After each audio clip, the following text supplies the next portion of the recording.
Sa iba pang lalawigan gaya ng Zambales, hanging habagat naman ang humahagupit kaya pati kabuhayan ng mga residente apektado. Mula sa Iba, Zambales, nakatutok live si Rida Reyes. Rida?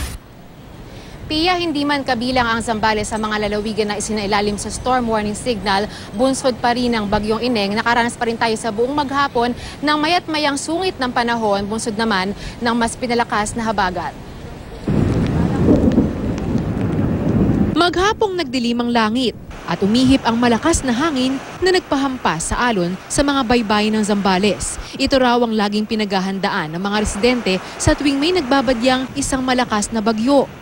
Kaya tigil muna hindi lang kabuhayan sa dagat, kundi maging mga negosyo sa Pampang kahit pa holiday. Imbes na mayroon pong pupunta, nag-ano na sila, back out na sila kasi ganito nga ang panahon. Mahirap po kasing pag pumalaot, malakas ang hangin at malakas ang alon, yun po disgrasya po talaga. Hindi natin alam kung anong mangyayari sa atin pag nasa laot po tayo.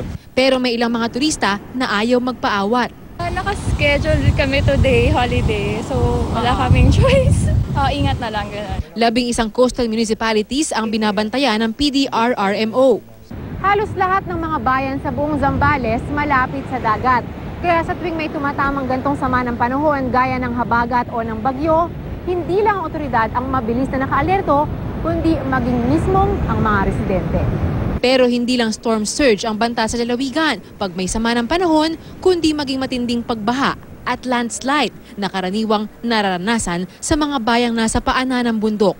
Kaya binabantayan din ng mga ilog na maaring umapaw gaya ng Bukaw River na sa kasaysayan ay laging nagdudulot ng baha sa mga bayan ng Botolan at Iba.